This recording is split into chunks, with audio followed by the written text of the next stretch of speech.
Caught up in my feelings, overthink the truth.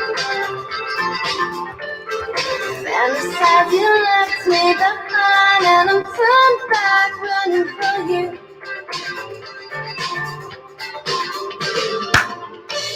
Pick it up to me, you know it's better. Pick it up to me, you know it's better. You sweet to me, baby.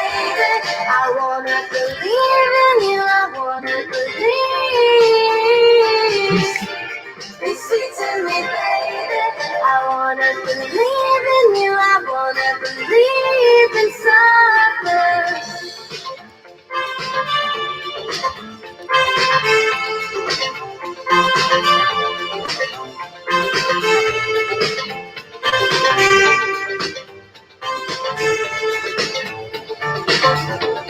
So come and get your woman. Come and get your woman. Pacify her rage. Pacify her rage. Take the time to undo your lies. Make it up once more with feeling.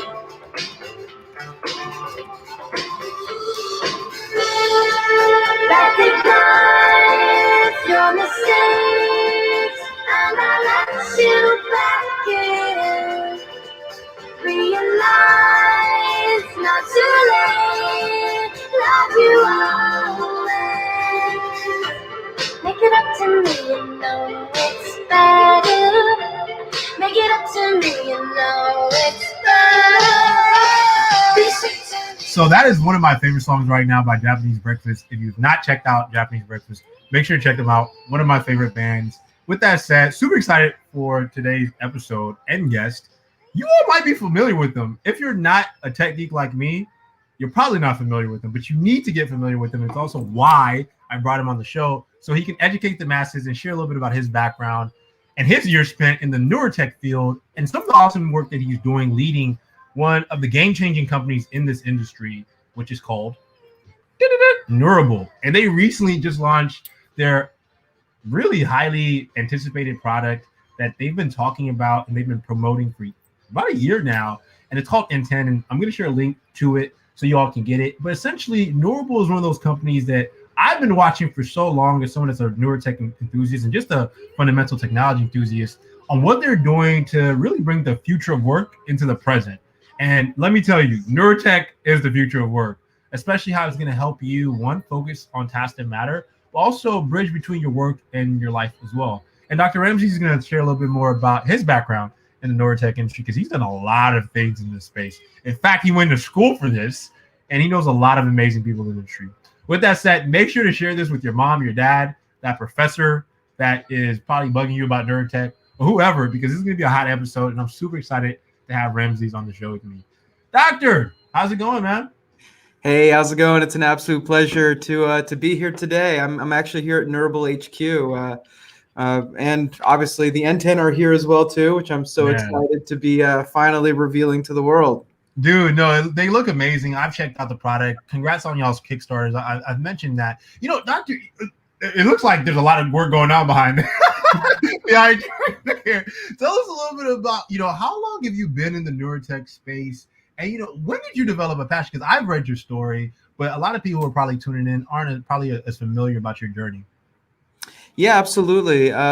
So really, this is a very personal journey, and that's, I think, what has kept me so focused given the ups and downs of trying to accomplish this. It started when I was about 8 years old. My uncle got into a trucking accident, and he lost both of his legs. And I saw him grow up with this unnaturalness of his prosthetics, and I really dedicated my life toward creating a world without limitations, is what we call it here at Neurable, which is a world where people who are differently abled and fully abled can participate equally. And so I went to, I studied engineering. He was an engineer, and so that was kind of where it pointed me in that direction. He actually fixes his own prosthetics to date. Wow. And so you can see that was like a really important milestone for me as an individual. I saw engineering as a superpower. And so I studied engineering, and I realized when I was working with prosthetics and control systems that the brain-machine connection wasn't there. And so I went to the University of Michigan and studied neuroscience, got my PhD in neuroscience. And That's where I developed a technology that enabled us to translate brain activity at much higher fidelity than currently existed. And obviously, the team is the one that does all magic now. They have gone even beyond my wildest dreams as to where we can be as a company. And so I owe everything to them at this point. But that was kind of the beginning and genesis of the company. Yeah, you know, there was a company that you used to lead called Pharaoh, I believe it was called. Tell us a little bit more about that company. Was that kind of like Neurable in its early days? So that's a really great question. So when I was in graduate school, what I learned kind of in that area as well too is that a lot of where neuroscience was at the time didn't really incorporate data and computer science as much. Nowadays there is, and it's actually an entire field called computational neuroscience. But back when I first started, that didn't really exist. And so I provided engineering services, me and a group of friends, to help a lot of these labs in the area start to incorporate computation into their work. And it sped up dramatically the types of progress that we can create. But it was actually like my first toe dip into entrepreneurship and what it means to run a company, et cetera. And then from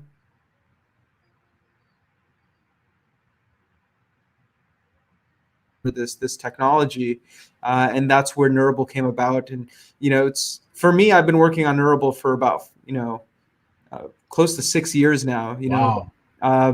And in total 10 years if you consider grad school. And so that's kind of like I did have earlier versions of what this idea was, but it's been a journey. Yeah, man. It sounds like it's your life's work, man. It's legacy work for you. Yeah, it is definitely. I mean, this is what I dedicated myself to, and I'm really passionate about trying to get this technology out. And N10 is really the first step to publicly bringing this type of neurotechnology out, and it's some really cool stuff that we can do with it to the masses, essentially. Yeah. So let's geek out because I've checked out the product. I love the product. I'm a fan, man. I'm a huge fan of the company online, but just the product in itself, it's amazing because it shows amazing engineering, integrated engineering. Because there's also a firmware component, there's a software component, and obviously there's a product hardware component. Talk to us. Let's geek out a little bit because I'm sure there's some people who are listening to this who are newer tech enthusiasts and not, but they also want to understand the product details. What did it take for your team to kind of like get there? Just share a little bit from a leadership perspective, what that was like. Yeah, I think to really understand that story, you have to understand our mantra, right? So our mantra is not to be the first ones to put a product out there. I believe that there's been a lot of people with good intentions who have tried to bring a lot of what laboratories have discovered in the neurotech scene to the mass market. And unfortunately, those products have come out too early. And the reason for that is because VCs want you to launch as quickly as possible, right? And they believe that you may launch a product that doesn't work, but with customer discovery and work with them, it'll get better. But the truth is that's not how neurotech works. It's in between the field of medical and consumer, right? And so you need a product that will work, that will create confidence with the customer, that they really gain something valuable from it. And so during the last, it's been 10 years worth of research and development to get to this point, right? We started out with these giant gel caps in laboratory settings. From there, we went to this 24 electrode system that looked like a potential torture device. And then from there, we went to a virtual reality system. And that's when we did our first kind of public debut in 2017. And it was a virtual reality system that you could grab objects and throw them and type on keypad, do a bunch of this really cool stuff. And then from there, we continue evolving the technology because that's what the world demanded from us. If we were to release a VR system at that point in time, it wouldn't have scaled, right? VR wasn't as prominent as it's starting to become. And so we continue to evolve the technology, and we finally got it down to a pair of headphones. And it's been 2 years of working directly on the headphones. We've ran over 45 different experiments. We've collected over 800 people worth of data in these 2 years. We've gone through validations, and even right now we're validating with external parties. We have some of the leading scientists in the world doing independent peer review on our work because we want to make sure that not only do we believe that it works, but that when customers get into their hands as backers are buying it right now, they have a strong belief as well too. And that's genetic. That's part of our company to have that level of rigor. Dude, that's so amazing for me as a consumer, but also as a technology enthusiast, and as a designer. I'm a designer by training, because I think a lot of what you all are doing is you all are co-creating this product with your community. It sounds like, and you all have a pretty awesome community with Neurable. I'm actually a part of the community in the Discord channel, but it seems as if you all are taking a lot of fundamental design principles of co-creation, really actually validating and iterating, and you all are making the product successful. And it's something that I'm a huge fan of as a designer, and empowering leaders to like think about that. Like, you don't have to, when you build a product, you don't have to build it in the dark, right? You can co-create with your community, and they'll tell you when it's ready. And when it's ready, scale that thing as much as you can. And I think that's actually the new model of how a lot of companies are finding success in innovation, in my opinion. Yeah, and people sometimes ask us, like, where can I try the product? I want to know how well it works. And our response is, just come to our office. Like, very soon we're going to be coming to you as well too. But like, people come to our office, they are part of the data that is making it work as well as it is, right?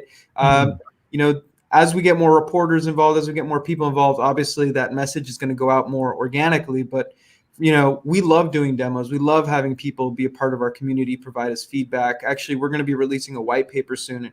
And normally when you release a white paper, you kind of release it, you leave it alone. To us, it's going to be a living document, right? We want people to provide feedback to it. We're going to continuously update that paper with new validation studies that we have, et cetera.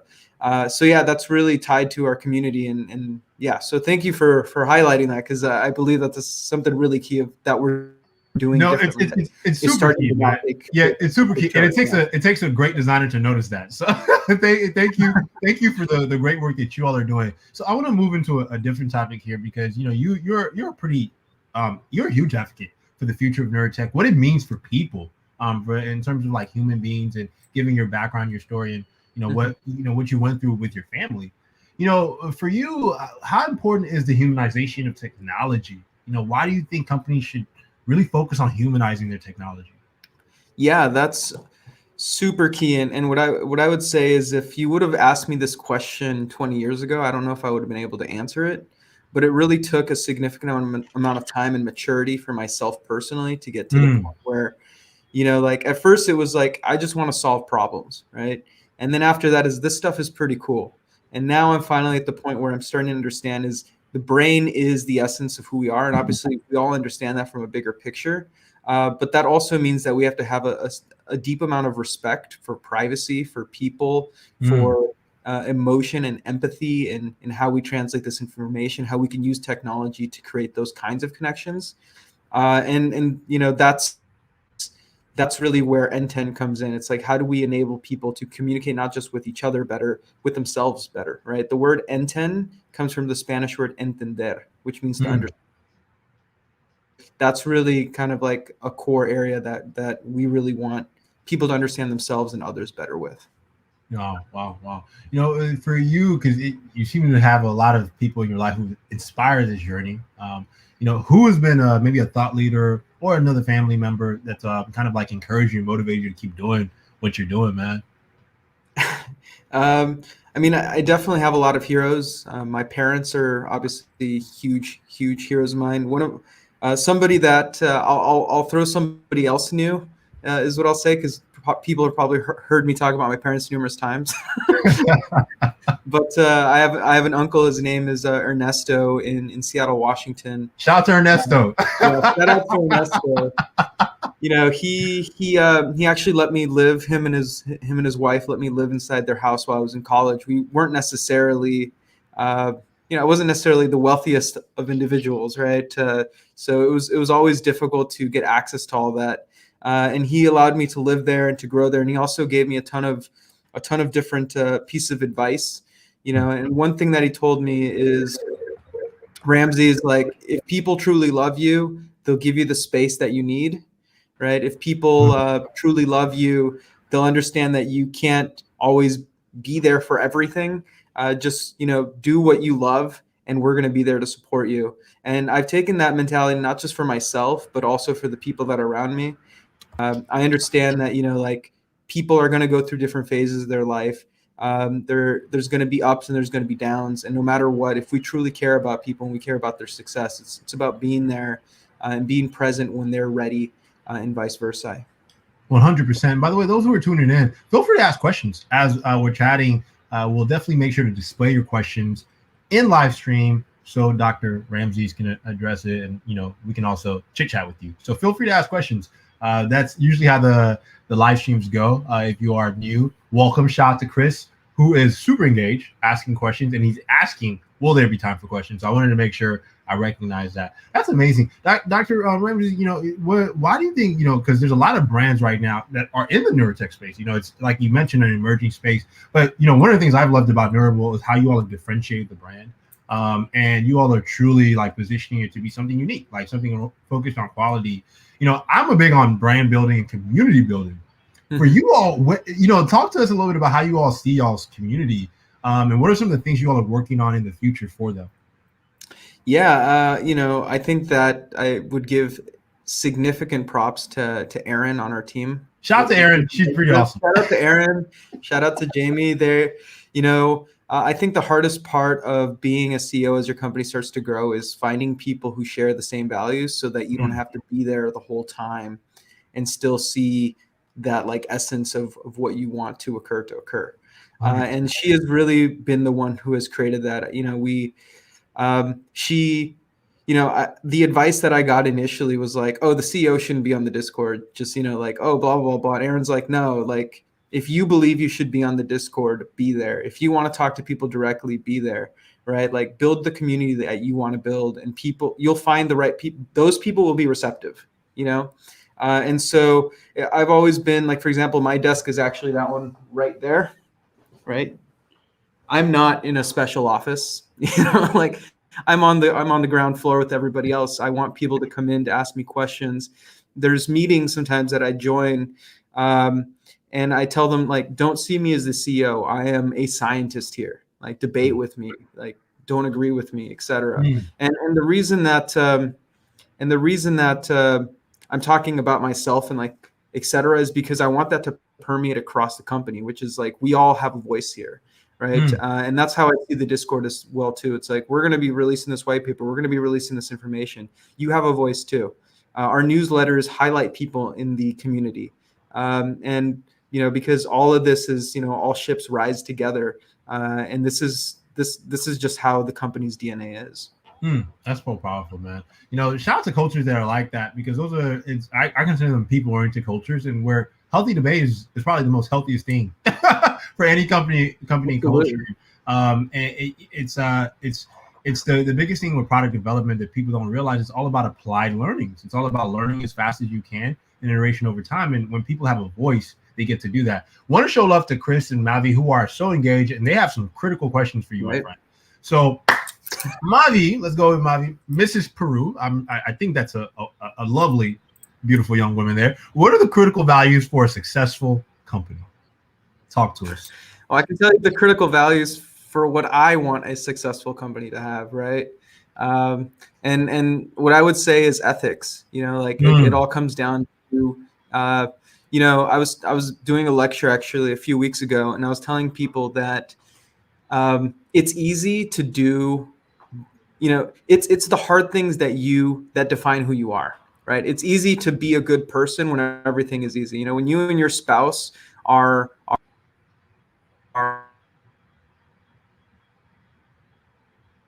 so easy to get passionate, to get explosive, to be mean, right? To say things that can be hurtful. And that's actually the most important moment in time for you to remember that you love them and that you care about them and that they are good people.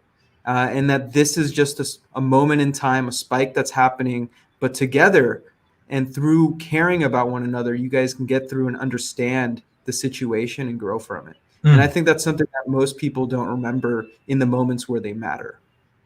Hey, man, you appreciate it, man. Might be too deep for it might be too deep for the interview, man. Thanks. I'm listening. I'm like, wow, dude, this guy sounds like my dad. Appreciate you, Dr. Ramsey. That's some dope stuff, man. All right, shout out to let's talk to Chris Keach, man. So, what do you think is the most important factor in bringing neurotech to the consumer market, which is really important because there's not a neurotech company that's really captured consumers in a simple, elegant way. Yeah, that's a really great question, and luckily we talk about this here a lot at Neurable. So we've at least personally identified 5 key areas that we believe require to be solved in order for neurotech to move forward. The first one is form. It has to be some sort of form factor that people can wear every single day. It can't be a crazy net of electrodes everywhere with gel. Right. The other one is function. People expect this type of technology to work. And so we have to be able to make sure that it works. Another one is, accessibility when it comes to price. It can't be $20,000. And actually, there's this really great South by Southwest talk that I'll have to send to you where we outline all this stuff in detail. Right. But those are just a few of the things there. Let's see. Another one on there was the UI UX, the experience has to be seamless, right? If we have to teach a person a new way to interact with technology, you've already lost the person, right? Like it's one of those UI UX metaphors where it's like, if you have to teach people how to use your UI UX, you already failed. Yeah, right? 100%. And I think the same applies to software as a service as well. There's so much bad software as a service solutions. If you have to teach someone how to use one solution for onboarding and training, for example, or financial management, you've already lost. Exactly. And so those are kind of just a few of the things that we highlight at Neurable when it comes to what we believe is important for individuals building neurotech companies. Wow, that's powerful. Thanks so much, Chris. I'll provide a link so that people can see all 5 of them and can read a little bit more about our thoughts, etc. I love it. Thanks so much, Chris, for sharing that great question. I'll make sure to share the link in the thread as soon as Ramsey shares with that, and the Neurable team can also do that as well. So I'm sure they'll be following up with you in the thread. With that said, Dr. Ramsey, I want to, Chris has one more question, and I felt it. I saw it coming. Chris, what products research do you see Neurable doing in 10 years? Gotcha. I love Chris, by the way. Chris, shout out to Chris, man. Fire Neurable on there. Chris, this is just the tip of the iceberg. So we're N10 is actually following a similar model to like when you buy like a Tesla. We're going to be providing software updates over time. And so this includes the ability to understand more cognitive bits of information, for example, fatigue and when you're experiencing it, etc. But on top of that, we also do hands-free, voice-free control, which is something that people know about us in 2017, but not so much about us now. So the product is actually going to allow you to use hands-free, voice-free control to control your applications. And we're going to be rolling out more of that technology moving forward. Our belief is that 10 years from now, you're not going to use your phone as much as you think you are. You're going to put on AR glasses, and the rims are going to have brain sensors on them. And how are you going to control those, right? I personally don't want to strap extra controllers to my body and walk around with more remotes on me. You're going to want to be able to put on a pair of glasses or your Apple AirPods or your headphones, and that's going to be the way you communicate, the way that you send a text message, order pizza, et cetera, et cetera. And so we have a few things internally that I can't necessarily share, publicly yet, but that's the pathway that we're developing for the tech. And so when you support something like what we're building right now, it really helps us get to that bigger vision. 100%. And that is definitely the future. In a nutshell, I think Dr. Ramses does a really great job of simply stating that. And I think what's so exciting for me personally is the fact that you all are doing it in modern day, in present day. And I think consumers need that. To your point, Dr. Ramses, it's about creating that confidence that we can really get there, but we can get there ethically with security and privacy as a forefront. So shout out to Chris. He's saying much love. That sounds insane. He's ready for that future. He's Team Neurable. I can definitely tell. Doctor, man, it's been an honor having you on the show, man. What are some of your words of wisdom that you want to share with people who are a part of the guide community, who may want to get into neurotech, or who are really excited about joining you and the team in this movement? Yeah, what I would say is that anything like you don't need to have a neuroscience degree or an engineering degree to participate, right? Every aspect of neurotech requires different talents, right? We still need lawyers. We still need people who do marketing. We still need people who are voices who are supportive, right? If you have a passion for neurotech, you can still participate. And especially as neurotech becomes more and more consumer, that's going to be the case. Now, obviously, if you don't have a engineering background, you probably won't be working on the algorithms, but everyone can participate. And I think that's why we have this open public community. And really, at least to participate when it comes to a company like Neurable, the most important skill that we ask for is empathy. That's it. And empathy is, I believe, a word that's so much more powerful than people give it credit to. It doesn't just mean empathy as in like connect with another person, but you have to have empathy for the customer if you want to build a good product, right? You have to have empathy for your coworkers if you want to communicate well, right? Like empathy, and empathy doesn't necessarily even mean forgiveness. It just means understanding, right? And so you may not necessarily agree, but at least if you can understand where somebody's perspective is, you're able to solve a problem more effectively. 100%. Customer empathy is so critical. Doctor, thank you so much, Dr. Ramses, for joining us today. We definitely need to have you on in the future, man. When are you coming out with a book, man, so the masses can listen to it or read it with N10? I've gotten that question a few times. I'm definitely considering it. I'll say that. Dude, think about it, man. We would love to read it, man. Appreciate you, Doctor, and looking forward to having you on in the future. Appreciate it. Thank you, Tim. Take care. That was Dr. Ramses Alcade, who literally just blessed us with such amazing information on the future of neurotech and what you can do to join Team Neurable. That was essentially the big black tea on the future of neurotech and what that's going to look like in present day. Make sure to check out N10. I've actually shared a link to their crowdfunding campaign right now. They're looking for people to invest in that future, people who are a part of their community and who want to be a part of the movement. I'm Team Neurable, and I think you should be as well. And if you're interested in learning more about neurotech, make sure to give him a follow on LinkedIn. And he's actually pretty active on Twitter, which is pretty awesome and rare for amazing tech CEOs.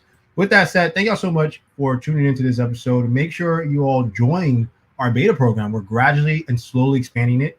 Guide is moving on forward. Today is a great day to be Team Guide. And join us in our movement in building the future of work in present day. We are expanding our onboarding and training solution for select small and medium business customers. Select, iterate over time, as Dr. Ramses has mentioned in this lovely episode. So definitely check out our guidegroup.com website and sign up and register to be a part of our beta. All right, y'all. That's the big black tea on that. And I'm going to warm you all out with one of my favorite songs right now. That's just smooth. I think you'll appreciate it. Let me show it to you. You might know who this person is. You might. If you're a child of the 80s, you might. If you're not, you won't.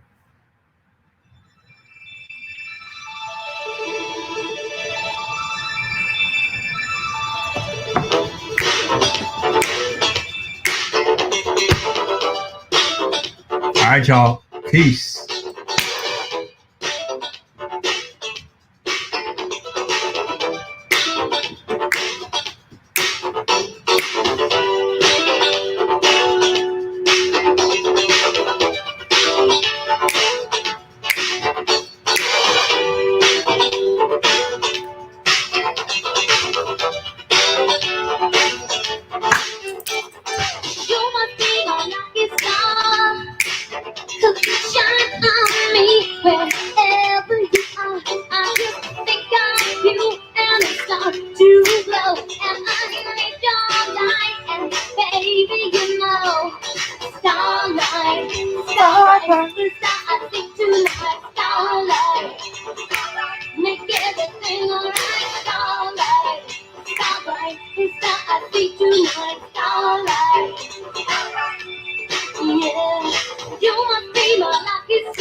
tonight, starlight. Make everything alright, starlight. Starlight, the star I see tonight, starlight.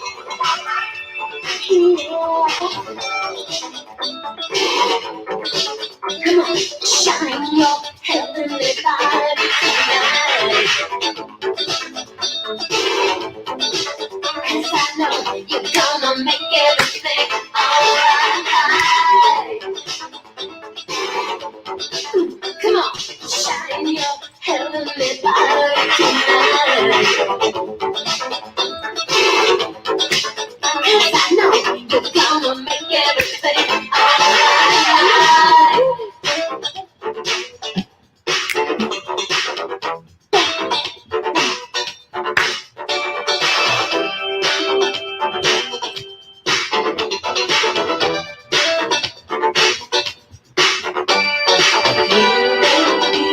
My lucky star, but I'm the luckiest by far.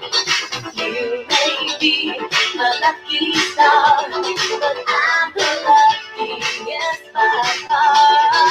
Starlight, starlight, the star I see tonight. Starlight, alright, make everything alright. Starlight, starlight, All right, the so star I see please tonight. Starlight.